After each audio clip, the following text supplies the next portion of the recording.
Jangan kau tertipu daya oleh dunia yang fana sebagai tempat ujian bagi kita.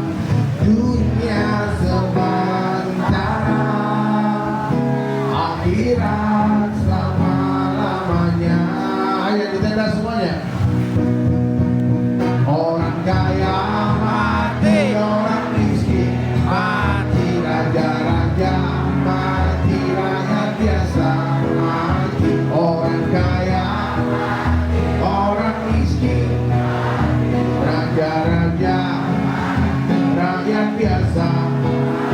Orang kaya mati, orang miskin mati, raja-raja rakyat biasa.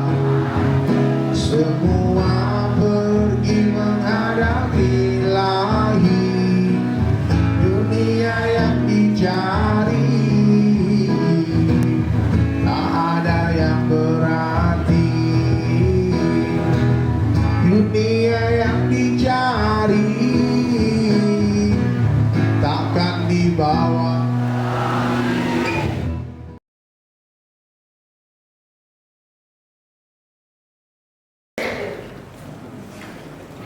Assalamualaikum warahmatullahi wabarakatuh.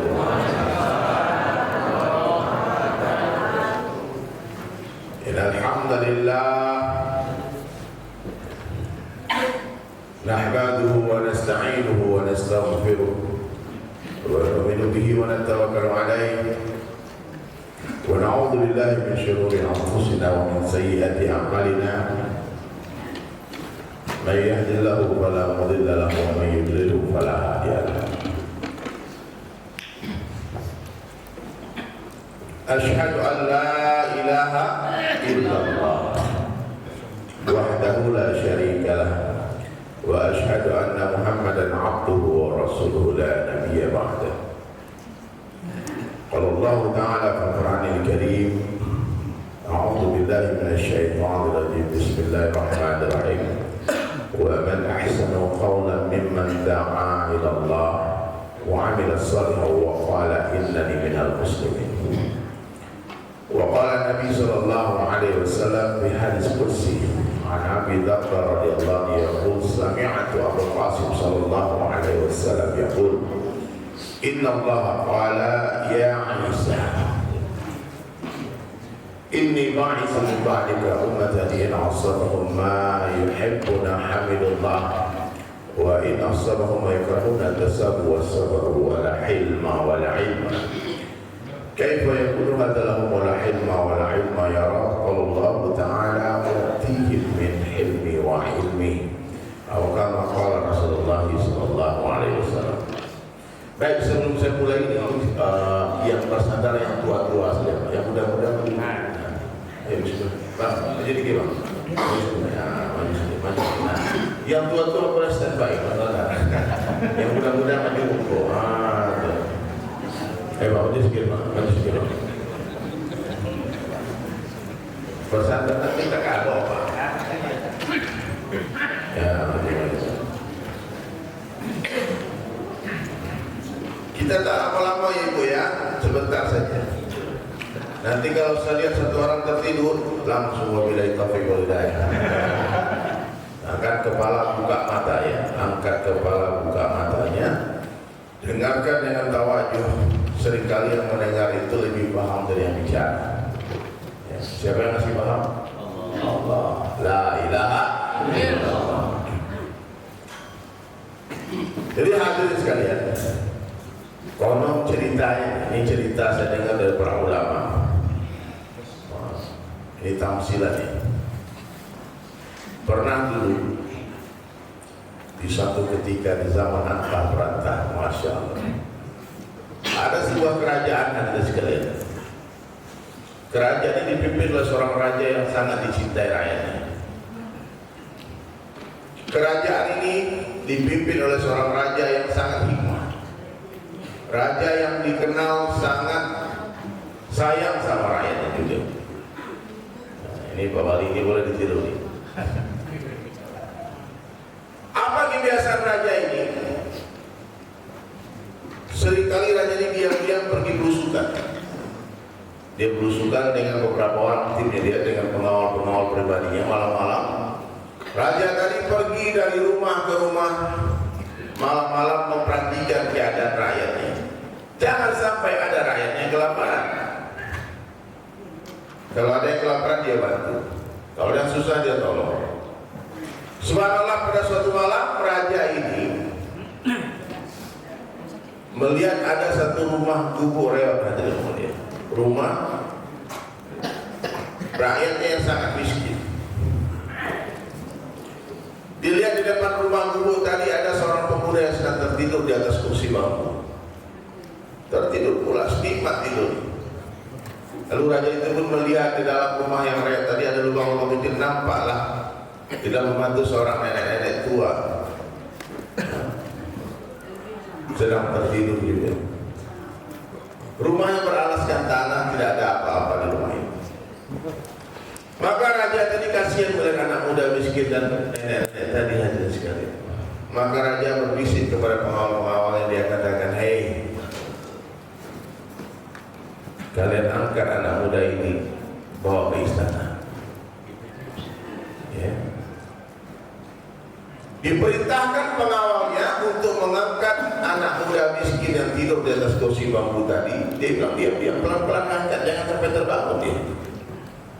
Nah, maka diangkatlah hadirin sekalian, dinaikkan ke atas tanduk, kayak enak tidurnya. Lalu kata raja, tidurkan anak muda ini di kamarku, biar dia merasakan nikmatnya hidup menjadi seorang raja.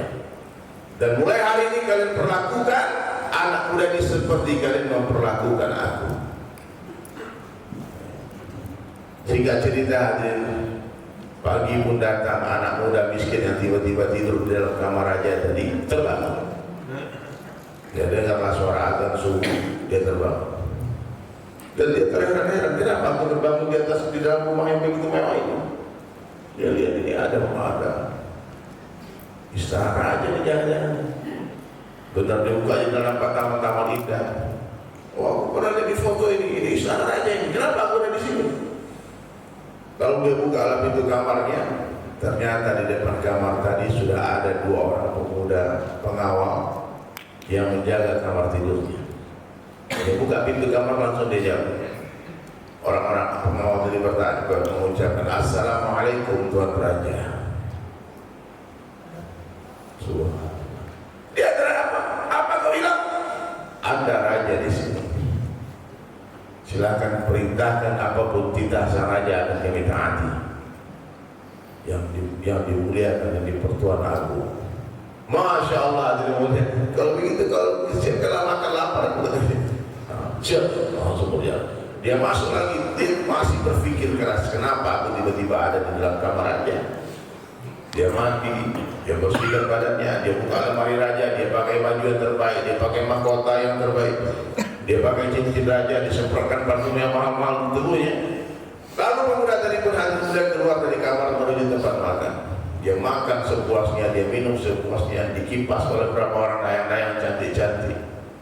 Semua orang datang menghibur dia, tertawa, bersenang-senang. Bahkan anak-anak mau penyanyi-penyanyi pun datang menghibur dia. Tak terasa waktu duha pun datang jam 9. Satu orang pengawal datang berbisik kepada raja tadi, "Tuan, ada seorang ibu-ibu di luar ini berjumpa dengan Tuan." Ternyata ibunya pas bangun pagi melihat anak semata wayang hilang. Mana dia anaknya? Lalu orang-orang bilang, kau laporkan ke Tuan Raja. Raja ini orang baik, pasti dia bantu mencari anakmu. Ya. Lalu dia pun pergi ke menemui raja. Dia sedang asik pesta-pesta, sedang bersenang-senang, sedang gurau cewek-cewek cantik banyak di sana. Tidak pernah dia lihat karpet kebal wangi ini sana. Kalau dia intip dari balkon kerajaan, ternyata benar ibunya yang datang.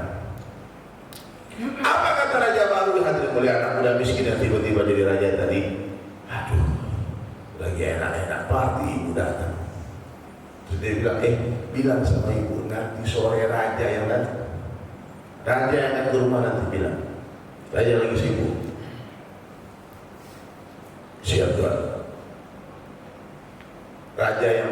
raja sedang memperhatikan di tempat yang tinggi. Apa yang dia buat ini ketika jadi raja? Subhanallah, hadirin sekalian dirahmati Allah Ta'ala. Pas awal tadi turun menemui ibunya, dibagikan tunggu sebentar. Kau bawa satu kaleng beras ya, kasih sembako ibu. Kau angkat dengan pundaknya, musuh orang. Siapa? Maka pulanglah ibunya, hadirin sekalian. Pulanglah mudah keadaan berduka, bersedih. Dan berharap nanti sore raja datang ke rumahnya menemuinya. Dia belum tahu nih yang jadi raja itu anaknya. Coba. Pesta pun berlanjut. Menari, bernyanyi, berdendang, tertawa, terpinggal-pinggal, makan, minum sepuasnya. Waktu pun berlalu, sore lewat, lupa dia ketemu ibunya. Malam pun datang. Raja yang betul-betul raja yang berkuasa tadi hanya digeleng-gelengkan kepalanya. Ini anak muda miskin yang diberi kesempatan jadi raja, dia lupa diri. Karena letih, dia terkapar tak berdaya. Ketika dia tertidur, maka perintah raja pun datang. Lepaskan bajumu dari tubuhnya, kembalikan baju dia compang-camping tadi, dan kembalikan dia ke rumah, ke gubuk realnya. Maka hadirin sekalian, dipulangkanlah ke dia ke kursi bambunya, pakai baju compang-camping lagi. Dia tidur, ada kecapean tidur, tak terasa dia bawa naik tandu. Pagi pun datang, dia terbangun, dia berteriak, astagfirullahaladzim, astagfirullah, astagfirullah. Ternyata mimpi aku, mimpi aku. Pas dia berteriak, ibunya pun langsung lari keluar memeluk dia. Alhamdulillah anakku, ananda kau pulang juga akhirnya ya. Seharian kau hilang kemana kamu nak? Dia mulai berpikir, hilang seharian. Bengkak mata mak ini menangis. Tak pikir kau dia apa yang culik orang. Mak, aku hilang seharian. Iya, kau hilang seharian, mana kau? Tiba-tiba matanya tertuju ke satu karung beras. Ini ngomong-ngomong, karung beras itu dari mana, Mak? Kurang ajar ternyata raja itu. Nah, ternyata orang bilang dia raja yang adil, raja yang baik hati, itu hoax. Tipu ternyata. Kemarin kamu hilang seharian, Mak, dan kamu mengadukan kepada raja. Ternyata Mak dihina. Kita memang miskin, tapi kalau beras ada. Tidak pernah kita kurang beras. Mak dihina, dikasih satu karung beras. Berkali-kali, Mak, kemarin dia kasih. Yang jadi raja itu aku, Mak. Adalah kau pulang ya, aku mana senang. Tapi kalau kau gila, sakit lagi kepala mana? Kata Mak, gila kamu nak? Masa kau jadi? Iya, Mak, aku jadi raja kemarin. Aku ya, aduh, minta mau. Dia menangis jadi-jadinya. Dia berlari balik ke istana. Dia pengen jadi raja lagi. Di stop sama polisi, sama pengawal pintu kerajaan. Tidak bisa. Hai, aku raja.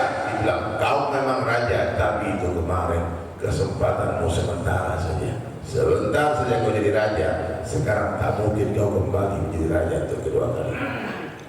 Dia menangis menyesal sejadi-jadi. Dia katakan, kalau aku tahu begini ceritanya, pasti kemarin aku kirimkan ibuku satu karung beras, satu karung emas. Pasti kemarin aku kirimkan ibuku satu karung berlian, bukan satu karung beras. Paham cerita juga? Kenapa saya suruh angkat kepala tadi, Pak? Karena banyak yang pernah saya cerita ini. Nah, bagaimana Pak? Bapak? Memang tak cocok orang miskin jadi raja, katanya. Nggak nyambung, Pak. Ini tafsiran. Bahwasanya satu kali saja kesempatan kita jadi raja di dunia ini, setelah nanti kita balik ke kubur. Kita balik ke akhirat. Kampung kita sebetulnya di akhirat. Kita dulu orang-orang surga yang berada di dunia. Tak mungkin kita kembali ke dunia untuk bersedekah. Ya Allah, kenapa cuma aku sedekah beras?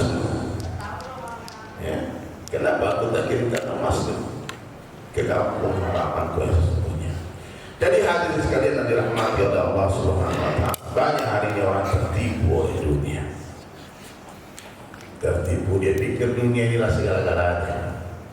Dia pikir kerajaan lah segala-galanya. Dia pikir harta benda kekayaan segala-galanya. Dia pikir popularitas itu segala-galanya. Pak, Nabi yang cakap bersabda, la aisha illa aishul akhirah. Tidak ada kehidupan kecuali kehidupan akhirat. Ya. Kehidupan di dunia ini tipu-tipu saja. Kan dekat rumah ini laut nih. Cobalah ke laut. Kata Nabi, celupkan ujung jari telunjukmu ke samudra yang luas. Dan lihatlah air yang ada di ujung jari kalian. Hati dunia, itulah dunia. Hari ini orang berebut-rebut tetesan air itu mengabaikan samudra yang luas. Cilaka. Cilakalah orang-orang yang mencari kejayaan dunia. Kecuali orang-orang yang mencari kejayaan dunia untuk mendapatkan kejayaan akhirat. Faham maksudnya Pak? Jadi misalnya ceramah ini jangan jauh kalau gitu, tak usah kita jadi wali kota, kita begitu Pak. Carilah jabatan setinggi-tingginya. Setelah dapat jabatan, bantu agama Allah. Kan maksimal Indonesia 2 periode kan. Sudah ada jabatan lagi. Carilah harta sebanyak-banyaknya, gunakan seperlunya, sisanya fisabilillah. Carilah popularitas setinggi-tingginya, follower sebanyak-banyaknya. Silakan, dia ada YouTuber, ada orang-orang yang cari. Ya. Tapi gunakan itu konten-konten untuk mengajak manusia kepada Allah. Itu maksudnya. Bukan berarti setelah cinta akhirat, waduh aku tak mau lagi berdagang atau duduk-duduk jadi masjid, dikit-dikit, bukan begitu. Jadi teman-teman dakwah, teman-teman tabligh, ya kita bukan meninggalkan dunia. Ibu harus tahu nih, orang pergi-pergi dakwah 3 hari, 40 hari, 4 bulan itu bukan meninggalkan dunia. Itu sedang belajar mengeluarkan dunia dari hati. Dunia di tangan, di hati jangan. Mobil di garasi jangan masuk hati. Yang sebelumnya kita yang diatur dunia, mudah-mudahan setelah datang hidayah kita yang mengatur dunia. Itu maksudnya. Dan Allah Subhanahu wa taala memberikan kecerdasan kepada orang-orang beriman. Kecerdasan orang beriman melewati kelicikan syaitan. Kecerdasan orang beriman melewati kelicikan syaitan. Tak bisa ditipu orang beriman. Dia tahu yang ditipu ini syaitan ini, dia dunia ini. Orang beriman dia tahu mana yang besar, mana yang kecil. Makanya Imam Ghazali katakan, kalau aku melihat para pencinta dunia, aku seperti melihat anak kecil yang main kelereng. Pak, orang kalau udah masuk iman di hati dia, lalu dia melihat orang yang sibuk dengan dunia, tak sholat dia, tak ke masjid dia, tak taat sama Allah, maksiat hari-hari, itu tersenyum saja. Karena hampir semua orang yang di masjid ini pernah merasakan itu, betul nggak? Ya. Pernah merasakan. Rata-rata orang-orang yang beriman itu orang yang sudah hancur hatinya oleh dunia. Rata-rata orang-orang yang berhijrah siapa mereka? Mereka orang-orang yang sudah dikecewakan oleh dunia. Dah kenal dunia. Ya sekarang masih mati-matian ya. Orang bagi ke masjid, dia ke pasar, itu belum kenal dengan dunia. Belum pernah ditampar dunia dia. Betul. Nah, biar kita doakan sih, mudah-mudahan suatu hari dia paham bahwa dunia ini penipu. Ya. Dunia ini hadirin mulia, seperti bayang-bayang. Dunia seperti apa? Tidak akan ada satu orang manusia pun yang mampu menundukkan bayang-bayang dengan mengejarnya. Satu-satunya cara menundukkan bayang-bayang itu adalah dengan cara meninggalkannya.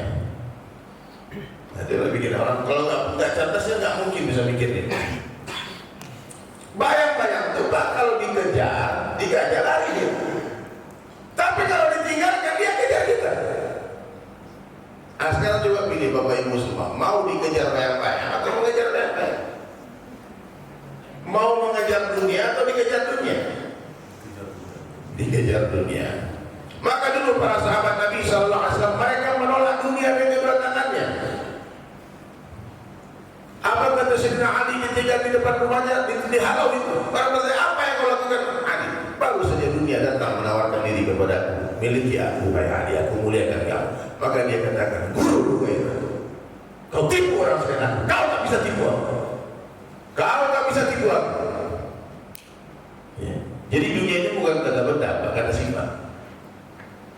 Cinta dunia yang dimaksud Nabi, dimaksud Al-Quran itu bukan emas, cinta dunia, bukan itu. bukan pangkat jabatan. Itu bisa jadi dunia kalau itu membuat kita jauh dari Allah.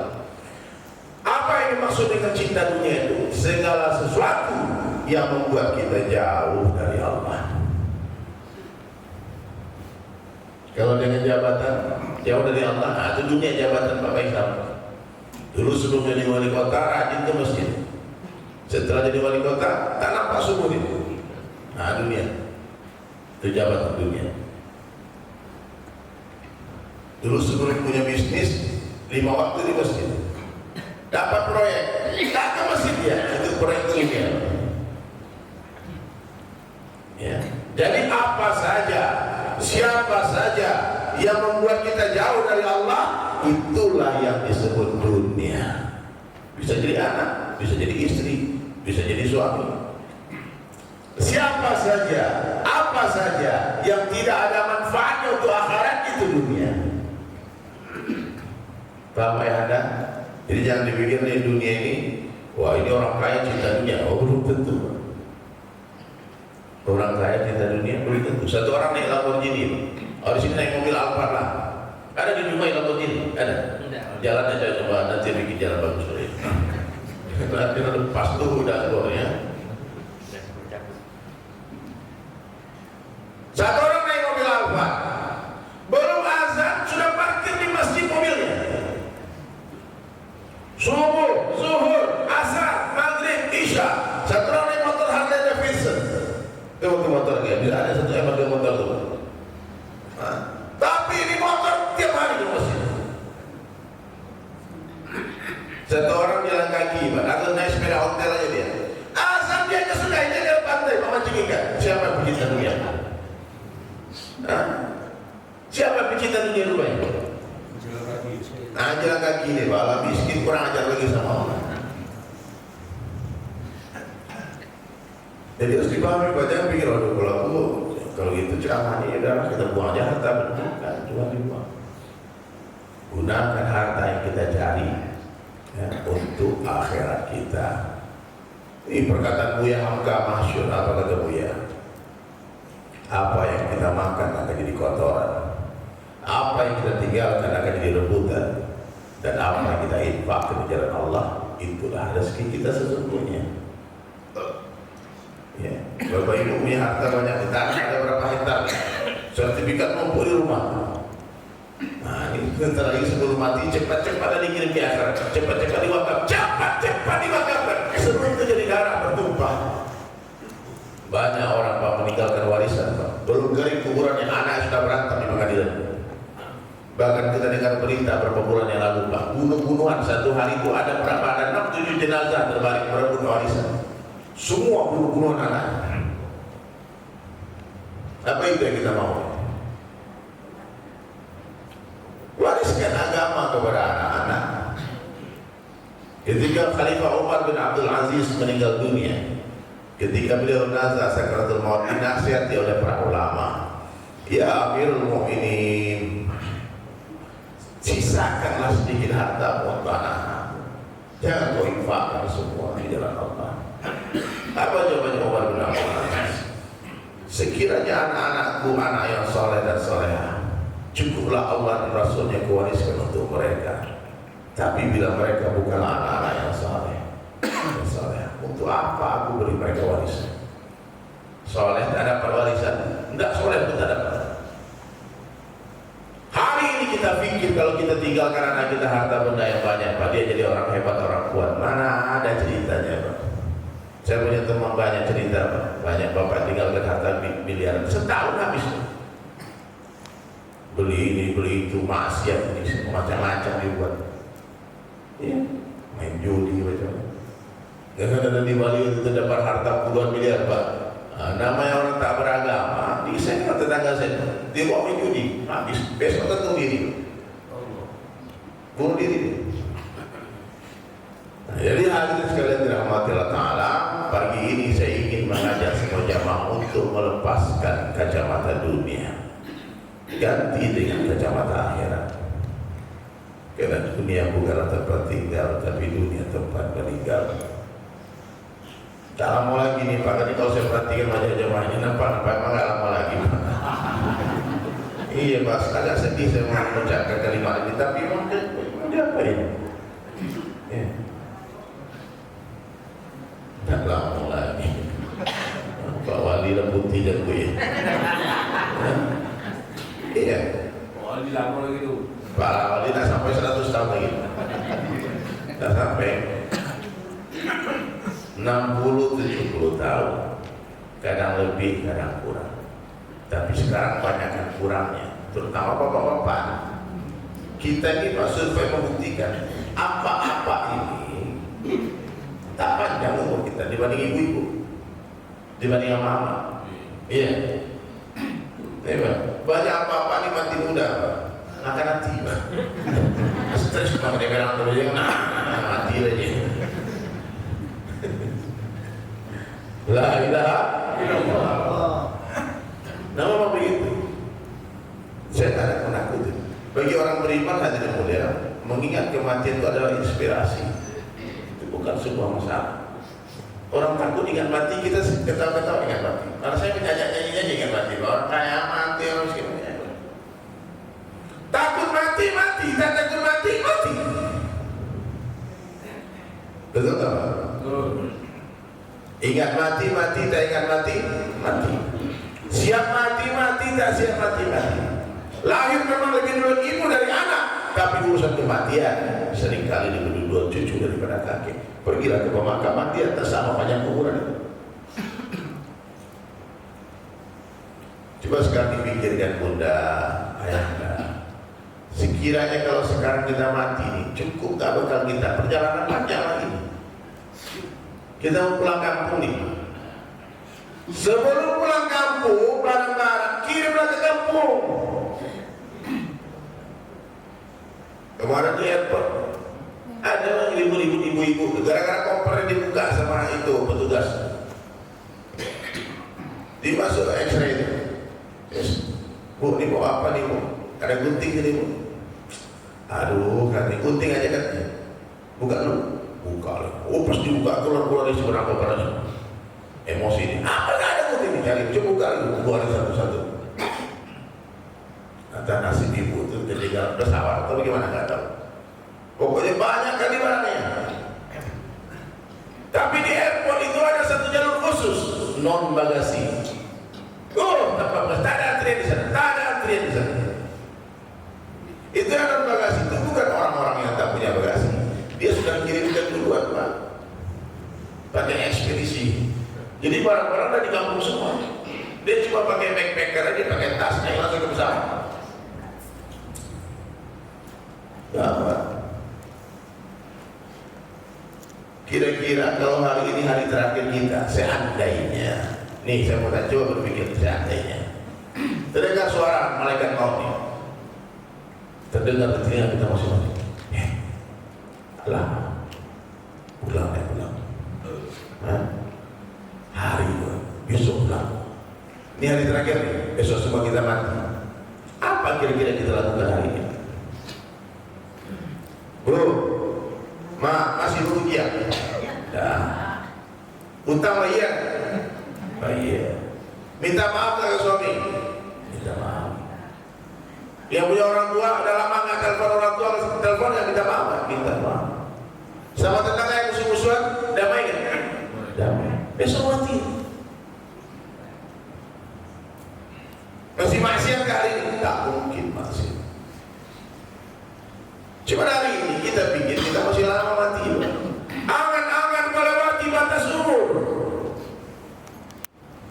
Nabi SAW pernah melukis sebuah gambar segi 4. Banyak gerigi-gerigi di pinggirnya, kemudian ada satu garis panjang di tengah-tengah. Sahabat bertanya, apa ini ya Rasulullah? Inilah kehidupan dunia. 4 dinding, inilah ajalmu yang datang dari kiri kanan depan belakang. Garis kiri kanan di kiri adalah masalah yang datang sering berganti dalam kehidupan. Di dunia ini pas di sana sering susah. 1 tahun punya duit, 1 tahun punya utang. Itu dunia. Bukan kita yang ngatur, Allah yang ngatur. Karena kaya, karena miskin. Ini orang-orang kaya, Pak, mohon maaf kalau Bapak hari ini kaya, itu bukan karena Bapak hebat. Allah yang membukakan pintu supaya Bapak jadi orang kaya. Benar. Ya. Kesalahan terbesar orang kaya dipikir dia kaya karena dia hebat. Tidak.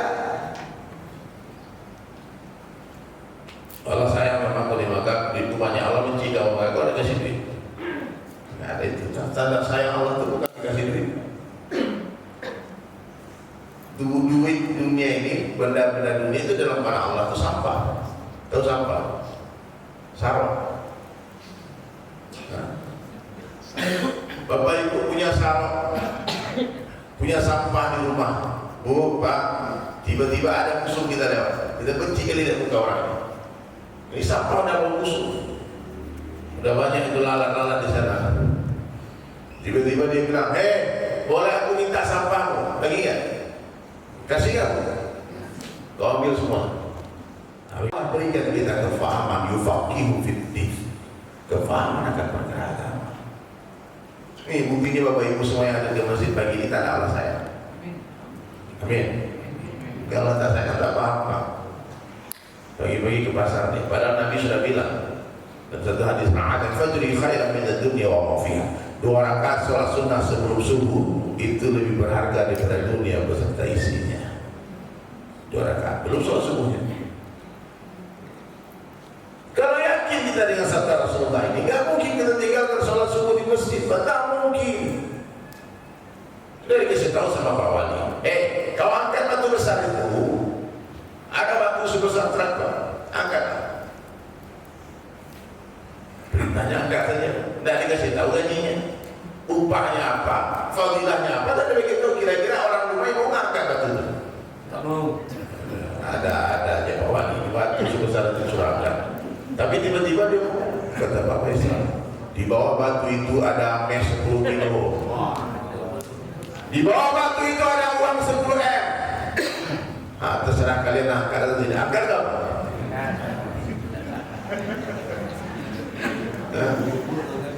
Makanya Rasulullah SAW setiap memerintahkan sebuah amalan, yang pertama Nabi bagi tahu fadilahnya apa. Makanya Bapak Ibu bacalah kitab ta'lim fadilah amal setiap hari, supaya tahu kita apa fadilah amal, supaya kita bersemangat dalam beramal.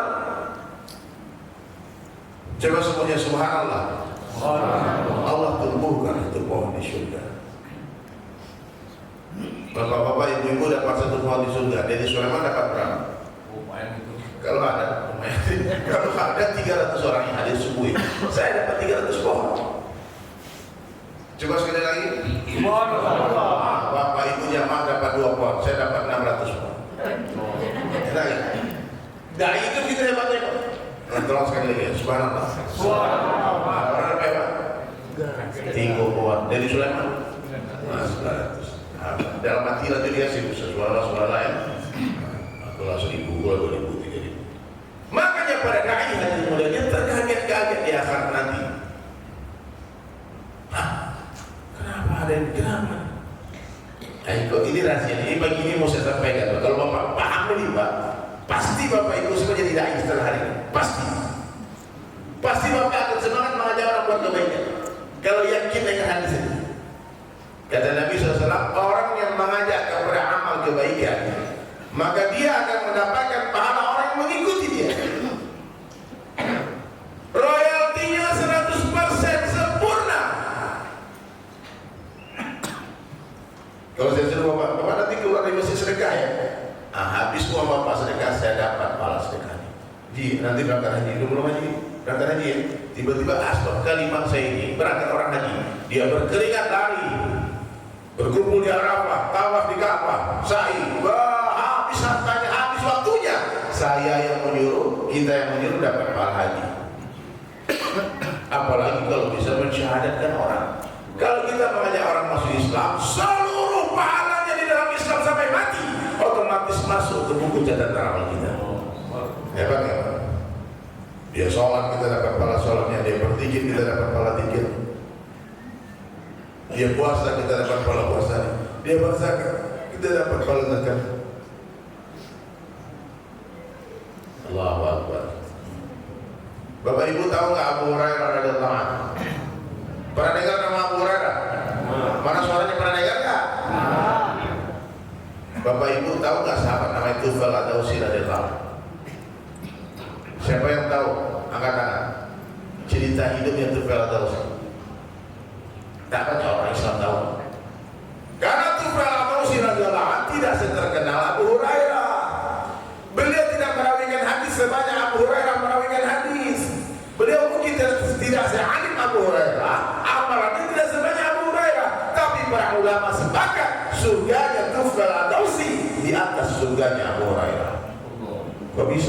karena yang mengajak Abu Hurairah masuk Islam adalah Tufail atau radhiyallahu anhu.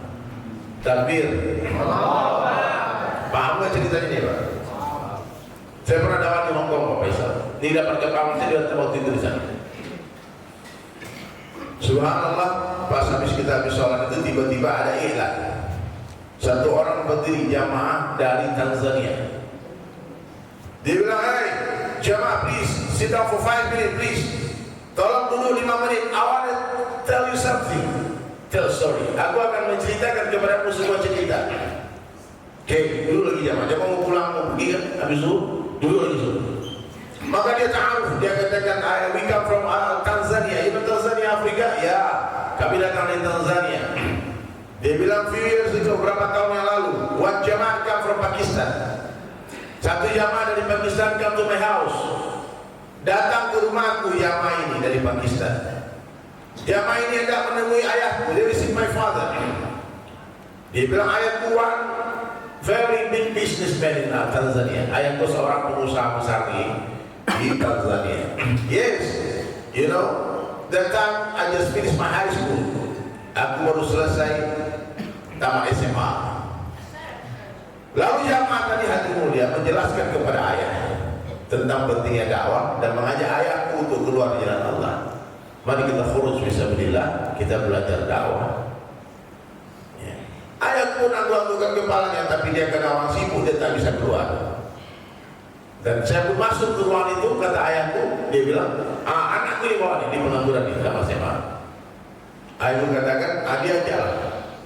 Maka aku pun ikut dengan jamaah itu. I go with them 3 days.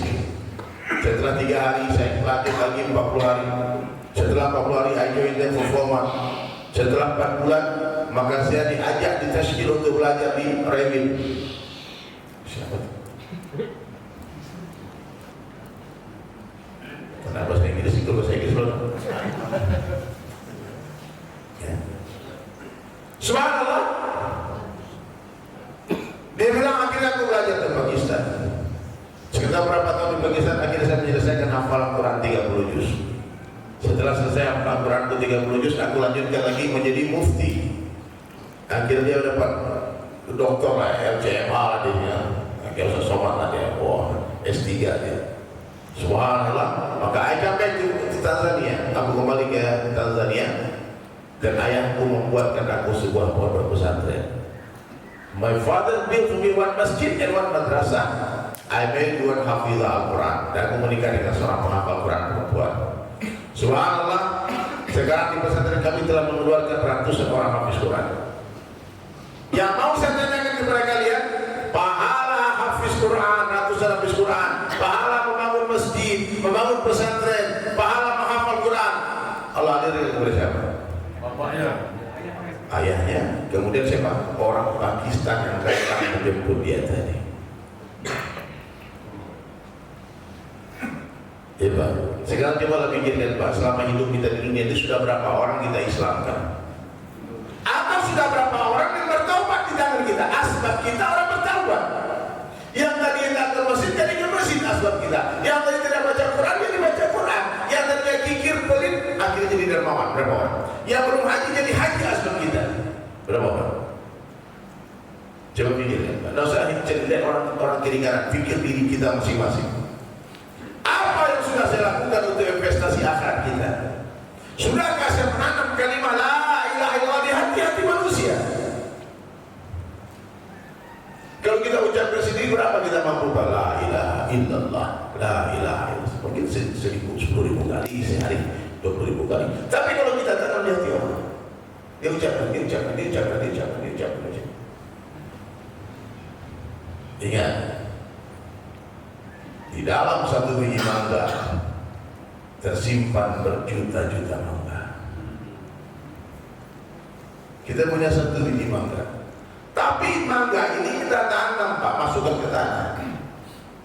Mulai dia membusuk, mulai dia mengeluarkan tugasnya, akhir tumbuh jadi pohon.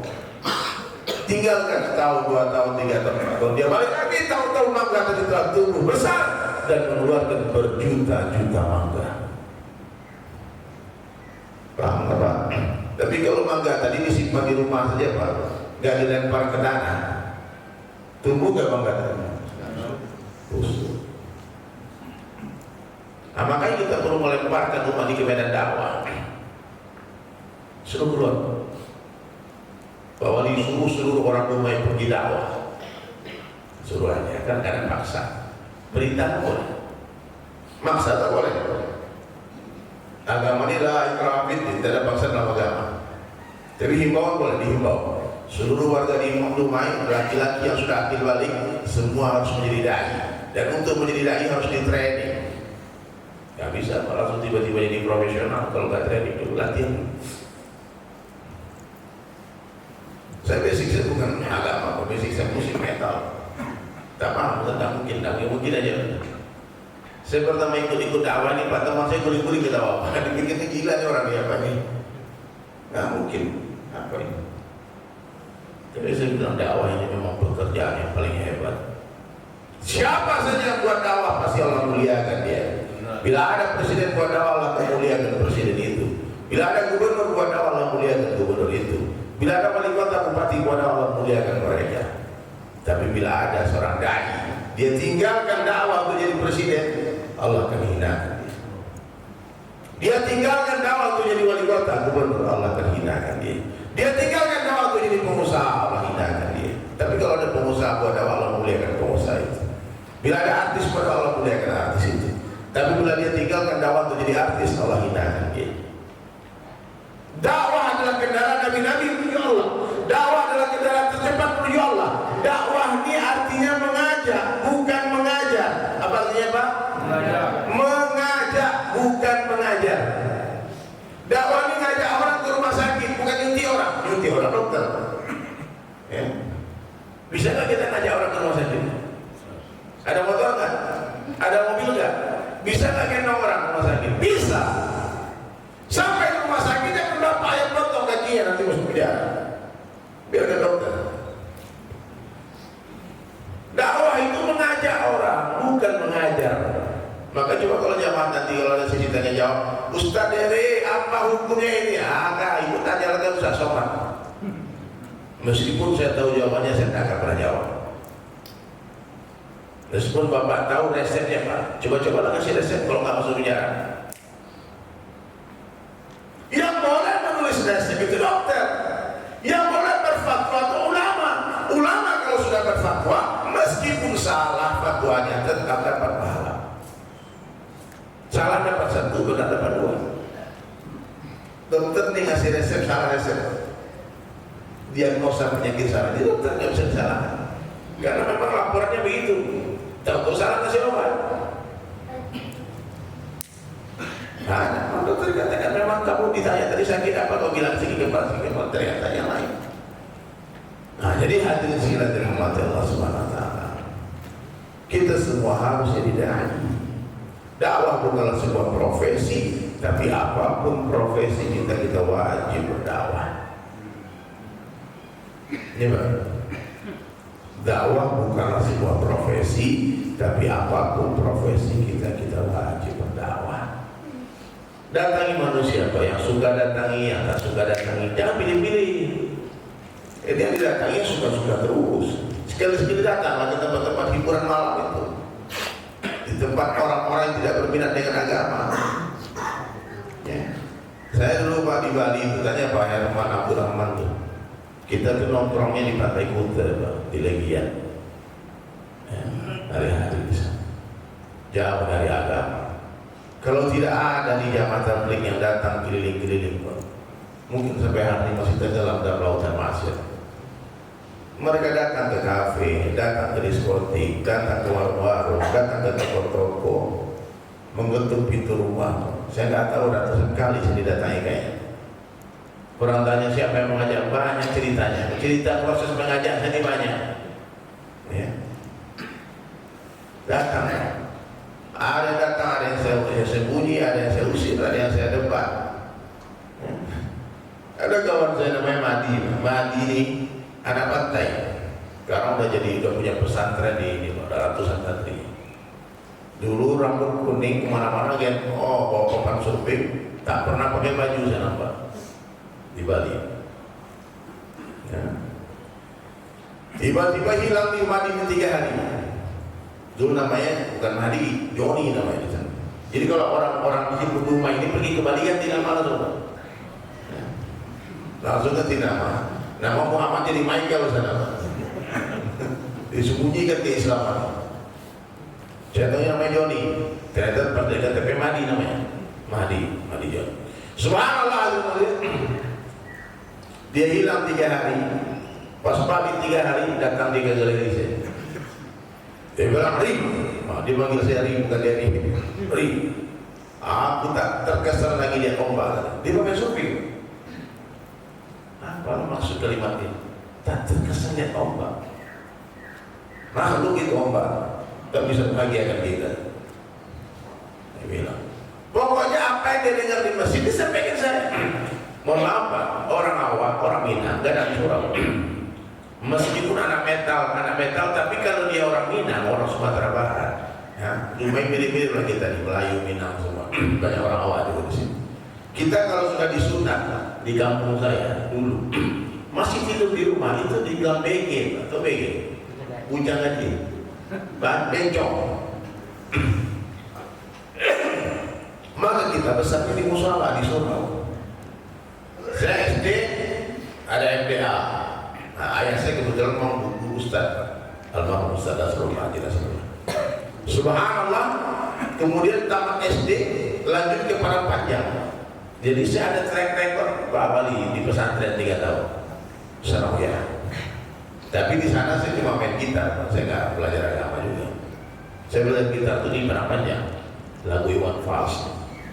Karena saya ngeliat anak-anak SMA waktu itu nyanyi-nyanyi, wah hebat enak nyanyi ini. Subhanallah. Nah ceritanya basic agama, intinya saya punya basic agama. Tiba-tiba si Madi datang. Madi ini Alif sampaikan apa? Dia dakwah sama saya.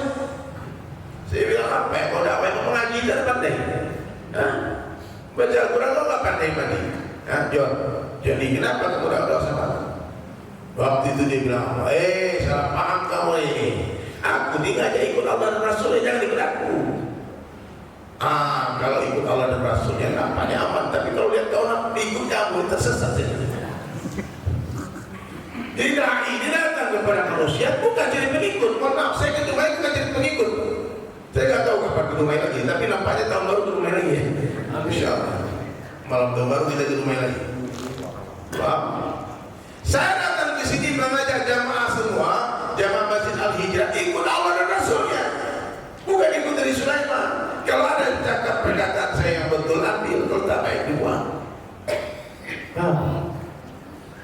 Tidak boleh ada fokus individu dalam dakwah, tidak boleh ada orang fanatik dalam dakwah. Fanatik itu ada 3 saja, Allah, Rasulullah dan sahabat. Sudah tidak boleh fanatik.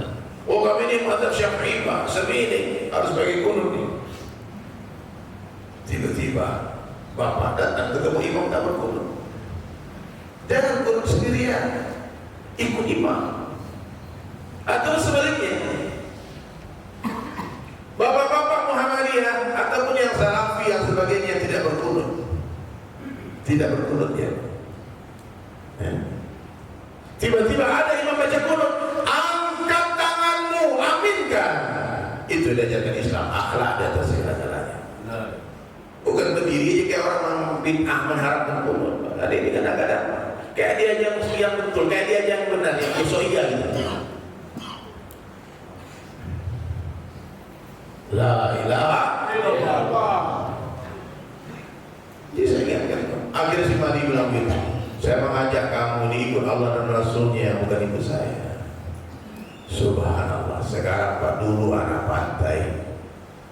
Oh, nggak usah disebut ceritanya Pak Aib masa lalu pemalu gitu.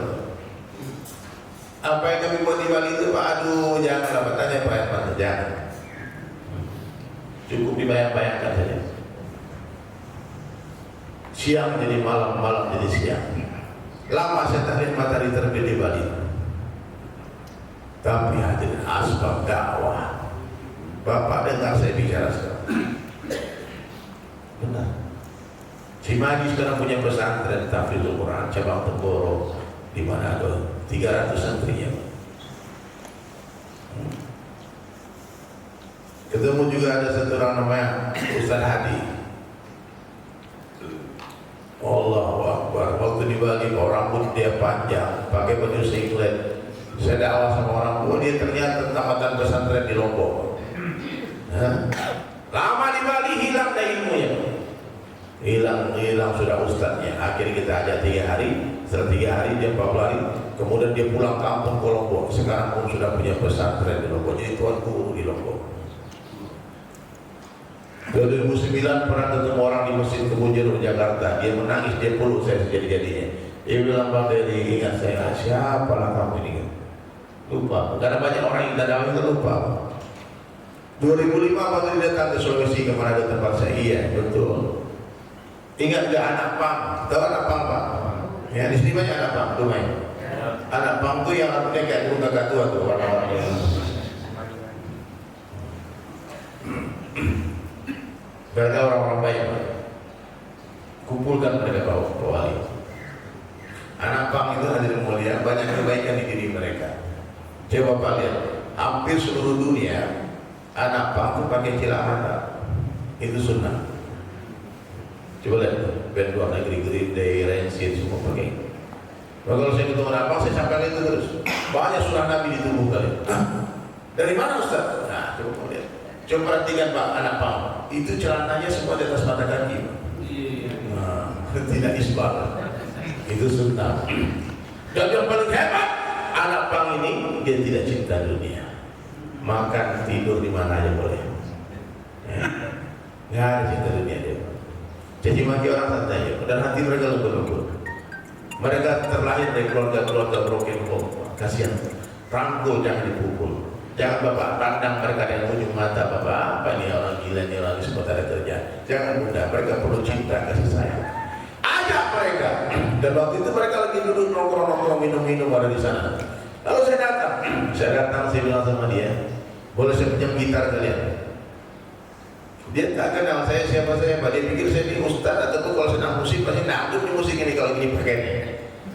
Saya bilang, dibilang lagu dulu Pak Haji, ya, lagu Roman dulu kan ya, dangdut dulu gitu. Bukan, saya bukan dangdut. Kamu tahu saya berarti? Saya dulu gitaris band metal, Betrayer nama band saya dulu. Kamu suka lagu apa? Maka dia sebut ujian dulu lagu, saya nyanyi. Dia sebut dulu lagu metal, lagu punk, saya nyanyikan. Akhirnya semua anak punk ikut sama saya ke masjid. Bukan sholat, tapi belajar gitar. Iya, belajar gitar nih. Dia tunggu belakang masjid. Habis sholat, saya ke belakang dia ajarin lagi. Lagu ini gimana Ustaz? Ajarin. Ternyata setelah saya pindah masjid, anak-anak itu keluar 3 hari di masjid. Dan dia bilang, dia bertato nih orang yang mau lulus saya. Subhanallah. Akhirnya dia bilang, Ustaz, ingat Ustaz datang ke kampung kami. Ustaz pergi, saya ikut 3 hari di masjid. Setelah 3 hari saya lanjut 40 hari, kemudian lanjut 4 bulan, dan saya mondok di Temboro Ustaz. Sekarang setelah 4 tahun, sekarang saya sudah hafal 30 juz. Takbir. Maka dai ini Allah hibur di dunia, belum lagi di akhirat Allah senangkan hati. Allah nampakkan hasil-hasil seperti petani yang menanam pohon tadi. Dia tinggalkan kebunnya sekian tahun, tahu-tahu kebun tadi telah tumbuh besar dan berbuah. Nah, maka hati mulia, alangkah malangnya nasib kita kalau umur kita habis berlalu tapi tak satu orang pun yang dapat hidayah sebab kita ayah anda. Mohon maaf, bukan berarti tidak berdakwah itu sebuah maksudnya tidak berdakwah ini kan banyak caranya Pak. Kalau dakwah di dalam kampung saya yakin bapak-bapak sudah buat semua dakwah sama anak, sama ponakan, sama cucu, sama tetangga, sama kawan nongkrong di warung. Bapak si bapak cerita agama kan. Tapi dakwah ini masih dibuat dengan cara Nabi. Yang apa cara Nabi? Yang pertama dakwah di dalam kampung sendiri, yang kedua dakwah keluar kampung. Yang berat di keluar kampung ini. Kenapa berat? Karena harus meninggalkan orang-orang yang kita cintai. Berat Pak. Apalagi anak muda nih bapak-bapak punya istri cantik. Ya? Kalau aku tinggal dia 4 bulan, aduh, tak yakin aku jangan aku pulang dia hilang. Gitu Pak. Takut kehilangan satu bidadari di dunia, tapi tak takut kehilangan berjuta bidadari di surga. Enak kan Pak? Padahal wanita itu kalau sudah soleha, kata Nabi, satu orang wanita soleha lebih baik daripada 70 orang wali Allah. Satu orang wanita soleha lebih baik daripada 70 orang wali Allah. Nah, maka sekarang mari kita belajar dakwah cara Nabi. Pak, bagi waktu. Pak, bisa jelaskan sesederhana mungkin. Kalau ada yang mau bertanya boleh tanya nanti. Kenapa ini teman-teman Pak Wali ini keluar 3 hari, 40 hari, 4 bulan? Itu belajar meluangkan waktu khusus bermesraan dengan Allah. Allah bagi kita waktu 30 hari 1 bulan. Luangkanlah 3 hari khusus untuk masjid. 27 hari uruslah duniamu. Uruslah masalah sawah ladang itu. Silahkan. 1 tahun Allah bagi berapa hari Pak? 365 hari. 10%-nya berapa Pak? 36,5 hari. Genapkan 80 hari setiap tahun. Luangkan waktu khusus untuk Allah. Saya kalau lagi keluar nih Pak, bisa tak bawa handphone. Saya tak bawa handphone, saya tinggal di rumah handphone. Saya bilang sama istri, kalau tak ada kabar aku masih hidup. Tapi kalau aku mati akan ada orang yang menyampaikan kabar ke rumah. Belajar mati sebelum mati. Belajar meninggalkan dunia sebelum meninggal dunia. Tidak ada cara lain untuk mengeluarkan dunia dari hati kecuali meninggalkan segala sesuatu karena Allah. Pak, Bunda, maaf. Selagi di dalam kandang ayam itu ada musangnya, jangan berharap ayam mau masuk ke dalam. Selagi masih ada dunia di hati, jangan bermimpi ada kebesaran Allah di dalam hati. Bagaimana caranya supaya ayam mau masuk nyaman tenang di dalam kandang? Bersihkan kandang, keluarkan itu musang. Keluarkan musang. Nanti ayam masuk sendiri.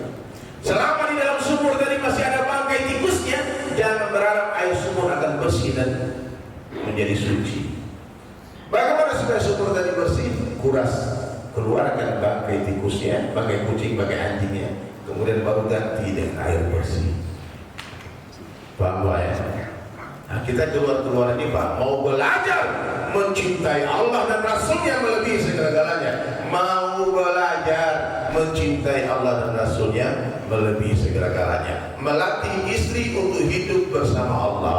Melatih istri untuk memperkenalkan diri Allah atau diri mereka kepada Allah. Jadi saya selalu katakan ke istri saya, Pak, nanti Bapak boleh pulang ke rumah kasih tahu istri, Dek, yang bekerja mencari rezeki boleh saja tidak ada, tapi yang maha memberi rezeki akan selalu ada. La ilaha illallah. Ayah abang satu hari nanti, aku di satu hari nanti. Ya, mungkin tak mampu bekerja, tapi kamu jangan khawatir. Ya. Suatu hari nanti mungkin aku akan pergi berdakwah, tak sempat mencari nafkah. Kamu jangan takut, jangan khawatir, wahai istriku. Allah tak pernah pergi. Allah selalu ada bersamamu. Dan suatu hari nanti, mohon maaf Pak, di dunia ini kadang kita difitnah orang mungkin masuk penjara. Di dunia ini ada kriminalisasi, memang orang tak jahat masuk penjara. Ya, Nabi Yusuf pernah dikriminalisasi. Banyak ulama-ulama pernah dikriminalisasi, masuk penjara. Bapak jangan takut, Pak. Penjara itu istana bagi orang beriman. Mungkin kamu akan di rumah deh, tapi Allah tak pernah di penjara. Suatu hari nanti mungkin abang sakit, Allah yang menyembuhkan dan Allah tak pernah sakit. Dan suatu hari nanti aku pasti mati, Allah yang menghidupkan dan Allah tak pernah mati. Allah berkuasa memberimu rezeki melalui tanganku, Allah berkuasa memberimu rezeki melalui tangan orang lain, ataupun Allah tidak gunakan tangan siapapun, Allah langsung yang memberikan rezeki kepadamu. La ilaha illallah. Kenalkan Allah kepada istri. Shalom ya. Karena tadi kubur gak ditanya siapa suamimu, yang ditanya siapa? Man Rabbuka, siapa Tuhan. Stand by di YouTube, ada di Saling Sapa TV juga. Ya, ada di saya live juga, saya live di TikTok, live di Instagram kadang-kadang. Gunakan semua sosial media untuk mengajak manusia kepada Allah. Ya. Zaman Nabi nggak ada juga, nggak ada zaman Nabi. Tapi Islam bukanlah agama yang anti dengan zaman. Islam bukanlah agama yang anti dengan perkembangan. Memang kalau mau dakwah dengan cara Nabi nggak pakai ini, Pak. Makanya teman-teman tabligh tidak boleh ada rekam-rekam, tidak boleh ada radio-radio, tidak boleh tak punya radio, tak punya TV, tak punya media, tak punya. Buat dakwah semirip mungkin dengan Rasulullah SAW. Datang dari rumah ke rumah, dari pintu ke pintu, dari lorong ke lorong, bicara dari hati ke hati, persis yang Nabi buat. Dan ini bukan jangan diremehkan Pak, jangan diremehkan, ini dahsyat kerjanya. Kerjaan ini ada di seluruh dunia hari ini. Sekarang ada orang Austria datang di sini. Nah, dia minta izin tadi tak ke masjid, dia mau sholat di hotel, katanya agak letih dia. Dia juara dunia MMA Khalid On, dan dia masuk Islam asbab menonton YouTube. Dia masuk Islam, syahadatnya dia dibimbing oleh YouTube. Tak ada orang mengajar dia masuk Islam. Siapa yang mengajar dia? Allah, la ilaha illallah. Baik hadirin sekalian, ada pertanyaan silakan sebelum ini. Oh ya, saya sebelum berangkat ke sini Pak Wali, saya dapat amanahnya. Ada telepon dari pesantren Diniyah Putri Padang Panjang. Ini salah satu Diniyah Putri ini pesantren tertua di Indonesia. Sekarang sudah 99 tahun. Jadi bangunan-bangunan pesantren itu sudah banyak yang rusak, perlu dibenahi, kelasnya, sekolahnya, ini ya asramanya. Lalu dia telepon Pak, ya, Ustazah itu telepon, lalu melalui Taufan. Dia bilang bisa minta bantuan kalau Ustaz Safari dakwah, bantu cari donasi untuk pesantren. Saya bilang ya, saya sebagai penyambung lidah saya sampaikan, mudah-mudahan ada. Saya bilang saya nggak tahu cara yang mengumpulkan donasi. Selama ini Pak Wali, saya kalau mengumpulkan donasi bangun masjid, bangun pesantren dengan cara apa? Saya ini punya Allah beri kemampuan untuk melukis kaligrafi, dan saya dapat penghargaan dari MURI sebagai pelukis kaligrafi tercepat di Indonesia. Saya pernah melukis kaligrafi Asmaul Husna di atas kanvas ukuran sebesar lukisan itu 120 kali 90 cm sebesar papan itu, 100 kanvas dalam waktu 3,5 jam, dan itu di live kan di TV. Sehingga MURI Museum Rekor Indonesia memberikan saya penghargaan waktu itu pelukis kaligrafi tercepat di Indonesia, mungkin di dunia. Dan itu ada dari Allah. Dulu saya pelukis potret ya, saya pelukis wajah orang, tapi setelah hijrah saya berhijrah menjadi pelukis kaligrafi.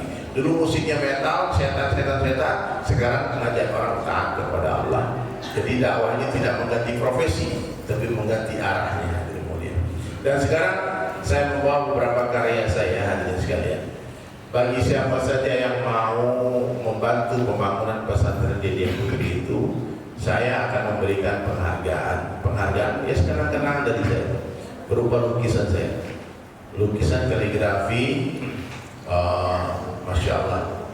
Dan sekarang juga Pak Wali, saya sedang membangun sebuah masjid di Palembang dengan cara melukis Al-Quran 30 juz untuk masjid. Jadi Al-Quran 30 juz ditulis di atas kanvas, kemudian nanti akan didisplay di lantai 4 masjid itu, Masjid Baitur Rahman namanya. Dan orang tanya, kenapa Bang tadi bangun masjid di Palembang? Ah, itulah saya nggak tahu juga. Kenapa? Karena saya bukan orang Palembang, Pak. Saya orang Minang. Saya orang Minang merantau di Jakarta dan di Bali. Lah kenapa di Palembang? Ini cerita sedikit. Ya, pas tahun lalu ketika PPKM darurat, saya terhenti di Palembang. Mau ke Padang nggak jadi karena acara dibatalkan. Mau ke Jakarta, lockdown. PPKM darurat. Subhanallah, akhirnya saya nginap di hotel di Palembang dan saya diam-diam sholat dari masjid ke masjid. Ternyata suatu hari saya sholat di satu masjid, tiba-tiba imam masjidnya ngomong, Ustaz percaya atau tidak di kekuasaan Allah? Sebelum Ustaz datang ke sini, kami ini sudah berdoa di masjid 3 hari 3 malam, kami itikaf di masjid ini. Kata pengurus masjid, apa? Kami dengar ada Ustaz ini di Palembang, kami coba-coba hubungi lalu Instagram tapi tak dibaca. Kami telepon nomor lama ada tapi tak ada yang nggak aktif lagi. Maka kami berdoa, datangkanlah dari Sulaiman ke masjid ini. Dan ternyata Allah datangkan saya tanpa diundang, Pak. Datang saya ke masjid itu. Subhanallah. Saya bilang, ada urusan apa rupanya dengan saya? Dia bilang, kami lagi bangun masjid ini. Nanti kalau masjid kami selesai, tolong buatkan kaligrafi di kubah masjid. Saya minta maaf, saya bukan pelukis kubah, Pak. Saya bukan pelukis dinding, saya pelukis profesional di atas kanvas. Dan lukisan saya pernah untuk bangun masjid di Bali, satu lukisan dilelang terjual 500 juta tahun 2014. 500 juta, 100% waktu itu untuk masjid. Dan Imam Syafi'i Ali buat pesantren di New York untuk membebaskan tanah di New York itu, kita mau membuat konser dan melukis kaligrafi di atas panggung. Waktu di Bali saya konser dengan Emin G.A.D. Waktu di Bandung konser dengan Mas Opik, Fadli Padi dan Meli Guslo. Kita bikin acara dan lukisan saya waktu itu terjual 300 juta. Ada 10 lukisan. Kita kumpulkan donasi 10 miliar dan semua untuk pembangunan pesantren di New York. Nah, dan sekarang saatnya kita membantu. Kalau Bapak Ibu ada rezeki, nanti boleh ditransferkan langsung ke pesantren itu. Tapi yang berdonasi akan saya berikan kenang-kenangan. Terima kasih ya. Kalau sekarang ini satu pesantren lukisannya besar ini. Tapi lukisan satu itu nampaknya buat istananya Pak Faisal. Boleh? Nah. Ini nggak usah kita lelang, dikasih langsung ke Pak Faisal ini. Allah Muhammad. Pak Abri, Bapak Syekh. Assalamualaikum warahmatullahi wabarakatuh.